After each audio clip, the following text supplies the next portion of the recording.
Il était une fois, dans les vastes plaines ensoleillées aux abords de la grande ville de Bagdad, un homme simple et généreux nommé Nassim.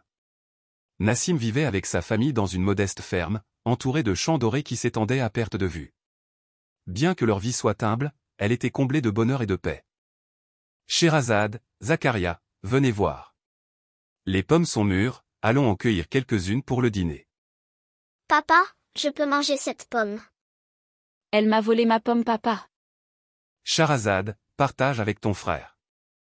Un jour, Nassim rentre à la maison et trouve Scheherazade allongée, son teint pâle et sa respiration faible. Léla, inquiète, est à son chevet. Que se passe-t-il, Léla? Nassim, notre fille. Elle est tombée malade subitement. J'ai appelé le médecin, il dit que nous devons aller voir un spécialiste à Bagdad.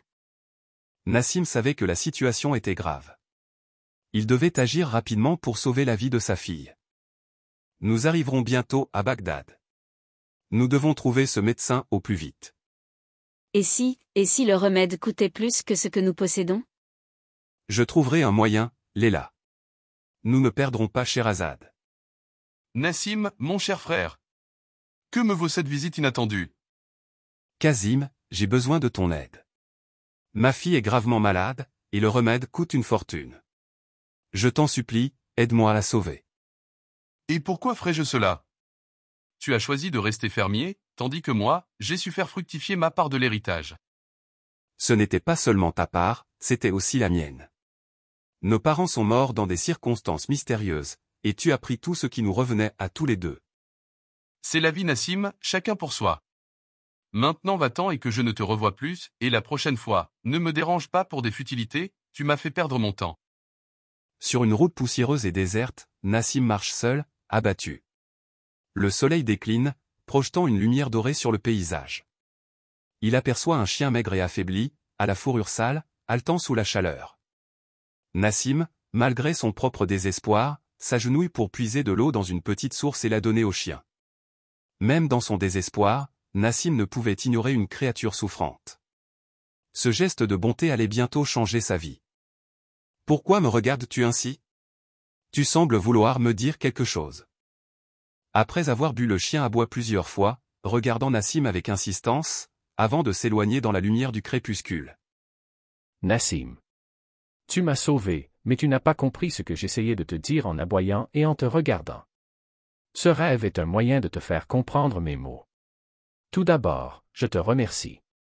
En retour, je te guiderai vers une grande richesse.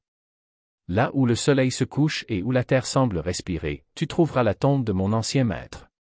C'est là que tu découvriras une pierre d'or, un trésor au-delà de ton imagination. Nassim se réveille en sursaut, son visage éclairé par la lumière de la lune, déterminé à suivre cette vision. Cela doit être ici, la tombe n'est pas loin. Ça y est, je la vois.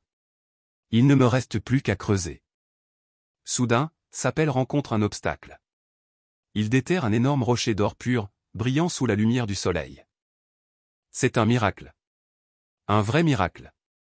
Oui, c'est bien la pierre que m'a indiqué le chien, Dieu soit loué pour ce miracle. Nassim rentre à Bagdad, où il utilise une partie de sa fortune pour acheter le remède. Le spécialiste soigne Scheherazade, qui reprend rapidement des forces. Le sourire revient sur le visage de Nassim et de Léla, tandis que Scheherazade retrouve ses couleurs. Papa, je me sens tellement mieux. Tout ira bien maintenant, ma fille. La famille se réunit, le bonheur régnant à nouveau dans leur foyer.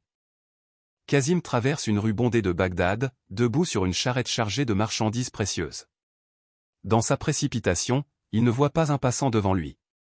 La charrette heurte violemment le passant, qui s'effondre au sol. La foule commence à s'agiter, les gens pointent du doigt Kazim, qui regarde la scène avec panique. C'était un accident. Je ne l'ai pas vu. Regarde ce que tu as fait. Tu dois payer pour ça. Vous êtes en état d'arrestation pour négligence ayant causé des blessures graves. Mais c'était un accident. Je vous en prie, je peux payer pour les soins. Comment ça, c'est au tribunal de décider cela. Vous n'avez pas le droit de m'arrêter. Kazim est emmené.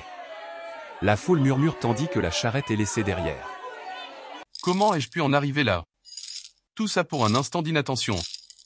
Mon Dieu, que m'arrive-t-il? Qu'ai-je fait pour mériter ça? Pour votre négligence. Vous êtes condamné à payer une somme conséquente en réparation. Si vous ne pouvez pas payer, tous vos biens seront saisis. Mais, c'était un accident. Je ne voulais blesser personne. La justice ne tient pas compte de vos intentions, seulement des conséquences de vos actes. Vous avez une semaine pour rassembler la somme. Kasim sort de la salle sous la colère des proches de la victime. Il sort tête baissée et dans l'humiliation. Kasim rentre chez lui pour découvrir que sa maison est vide. Les meubles luxueux ont disparu, emportés par les créanciers. Sa femme, debout devant la porte, tient une valise. Où est passé tout le mobilier? Que fais-tu avec cette valise? Les créanciers ont tout pris. Il ne reste rien, Kasim. Je ne peux pas vivre comme ça. Je pars. Ne me laisse pas, je trouverai une solution, je te le promets. Tu m'as déjà trop déçu, Kasim. Adieu. Kasim marche dans les rues de Bagdad, tentant de parler à ses anciens amis, mais il l'évite. Les hommes autrefois souriants détournent le regard, murmurant entre eux en l'ignorant. Kasim, vêtu de vêtements désormais simples et usés, est visiblement désespéré. Ali? Youssef? Attendez. Désolé, Kasim. J'ai des affaires urgentes à régler. Je dois y aller, ma famille m'attend. Kasim les regarde partir, seul et désemparé au milieu de la foule indifférente. Kasim a tout perdu. Les créanciers l'ont ruiné. Pour vivre, il fait les travaux qu'on veut bien lui donner. Il arrive difficilement à vivre de son travail. Je ferai n'importe quel travail, je suis prêt à tout. Je dois payer mes dettes. Désolé, je n'ai rien pour toi. Tu ne sais rien faire d'utile ici. Va-t'en. Kasim, rejeté de partout, continue de chercher désespérément un moyen de survivre. Kasim travaille péniblement dans un chantier, transportant des pierres sous un soleil brûlant. Son visage est marqué par la fatigue. Le contremaître, un homme rude, le surveille d'un œil sévère. À la fin de la journée, alors que Kasim s'approche pour recevoir son salaire, le contremaître lui refuse son paiement. J'ai travaillé toute la journée, où est mon paiement? Tu ne vaux même pas la moitié de ce que tu demandes. Va-t'en avant que je ne te fasse chasser. Kasim, sans un sou, s'éloigne en silence, l'épuisement et le désespoir se lisant sur son visage. Comment ai-je pu tomber si bas? Tout est de ma faute. J'ai fait du mal à mon petit frère. Quand sa fille était malade. Je l'ai laissé tomber. Je lui ai volé sa part d'héritage. Je mérite ce qui m'arrive. Oh mon Dieu, pardonne-moi. Oh mon frère, pardonne-moi. Kasim, après une dure nuit de réflexion, décide d'aller voir son petit frère pour s'excuser et pendant son trajet il décide d'aller au cimetière où reposent ses parents. Il s'arrête devant les tombes de ses parents, tombe à genoux et commence à pleurer. Père, mère, je vous ai déshonoré. J'ai pris ce qui ne m'appartenait pas. J'ai refusé d'aider mon propre frère. Que dois-je faire maintenant? Comment puis-je réparer tout le mal que j'ai fait? Le vent souffle doucement.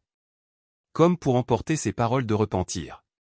C'est à ce moment que Nassim, accompagné de sa famille, arrive pour se recueillir, aperçoit Kasim à genoux devant les tombes. Nassim s'approche lentement de Kasim. Sherazade et Zakaria, eux aussi bien vêtus, observent de loin. Kasim, ne réalisant pas encore que son frère est là, continue de pleurer devant les tombes de leurs parents. Kasim. Nassim, je suis désolé. Pour tout. Nous sommes frères. Kasim. Peu importe ce qui s'est passé. Je ne peux pas te tourner le dos. Je ne mérite pas ton pardon. Nassim. J'ai tout détruit.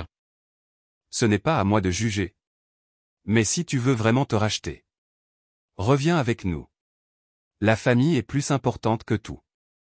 Kasim accepte la main tendue de Nassim. Les deux frères s'enlacent, et la famille de Nassim s'approche, émue.